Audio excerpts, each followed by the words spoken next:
Hello friends, welcome back to my channel to Priyanka's life.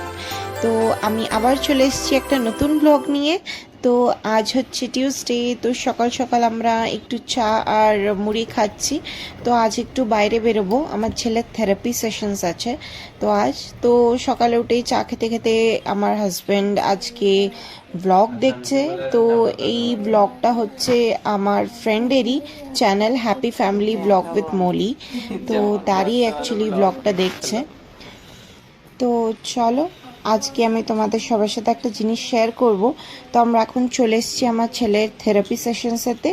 তো অনেকেই আমাকে জিজ্ঞাসা করো যে আমি আমার ছেলেকে কেন ব্লগসে দেখাই না বা কেন আমি বেশি ভিডিও পোস্ট করি না আমার ছেলের। তার কারণ হচ্ছে আমার ছেলের একটা জেনেটিক প্রবলেম ধরা পড়েছে। তার কারণেই ওর বডিতে যা মুভমেন্টস, ওগুলো স্টিফনেস এসে গেছে।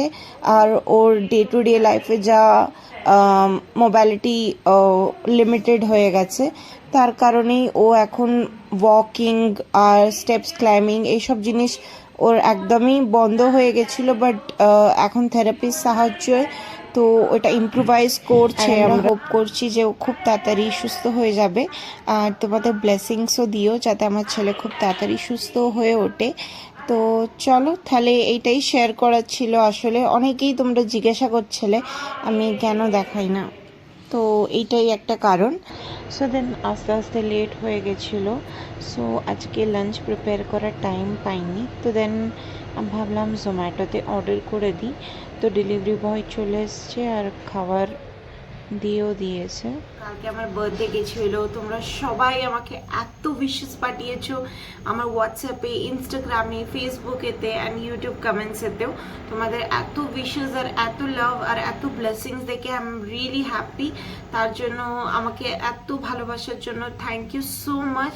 আর আমার তো খাবার চলে এসেছে, তো আমি এখন বের করছি খাবারগুলো। তো আমি দুটো কম্বো বিরিয়ানি অর্ডার করেছিলাম, একটা চিলি চিকেন কম্বো বিরিয়ানি আর আরেকটা ছিল তাংড়ি কাবাব চিকেন বিরিয়ানি।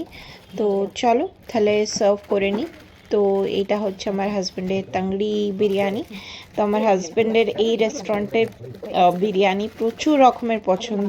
তো এটা হচ্ছে হায়দ্রাবাদি বিরিয়ানি হাউস, কোরবাংলা ব্রাঞ্চের।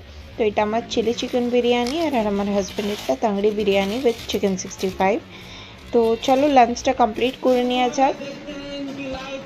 তো লাঞ্চ আমাদের কমপ্লিট, এখন আমরা মুভি দেখতে বসেছি ঘরেতেই আর কি। সো আজকে যেহেতু ছুটির দিন আমার, তো ভাবলাম চলো তাহলে আজকে একটা মুভি দেখা যায়। তো চলো, এখন সন্ধে হয়ে গেছে। তো আজকে যেহেতু বাইরে থেকে অর্ডার করে খাওয়া হয়েছিল দুপুরবেলা, তো আমি ভাবলাম যে রাত্রিরে কিছু একটা স্পেশাল করা যাক ঘরেই। তো আজকে রুটি আর মাটনের কষা হচ্ছে, কারি টাইপের। তো তোমরা সবাই হয়তো দেখছো যে আমি মাটনেতে গোটা রসুন দিয়েছি কেন। তো অ্যাকচুয়ালি আমি এটা নতুন একটা রেসিপি আমার ননদের থেকে, আমি যখন সিকিমে গেছিলাম লাস্ট ইয়ার, আমার ননদ সিকিমে থাকতো। তো ওখানে আমি দেখলাম যে ও স্পেশাল এই রসুনটাকে মাটনের তরকারিতে অ্যাড করতো কষানোর টাইমে। ভালো করে ভেজে নিয়ে এটাকে ক্লিন করে ফার্স্ট ভালো করে ধুয়ে ভেজে নিয়ে আলুর মতনই সাইডে রেখে দিত, দেন কষানোর টাইমে দিয়ে দিত। তো আমিও দেন একদিন ট্রাই করলাম, তো আমারও বেশ ভালোই লাগলো। আমি ওখানে টেস্টও করেছিলাম, খুব টেস্টিও ছিল। তো আমার হাজব্যান্ডেরও খুব ভালো লাগে রসুন। সো আমাদের ডিনার অলমোস্ট কমপ্লিট। তো আজকের ব্লগটা আমি এখানেই এন্ড করছি। আশা করি তোমাদের সবাইয়ের আমার এই ছোট্ট ব্লগটা ভালো লেগেছে। আর যদি ভালো লেগে থাকে তাহলে নিশ্চয়ই একটা লাইক আর কমেন্ট করে দিও। আর আমাকে এইভাবেই সাপোর্ট করতে থাকো। আবার দেখা হবে তোমার সাথে নেক্সট ব্লগেতে। তো টিল দেন ভালো থেকো, সুস্থ থেকো, love you all, bye by.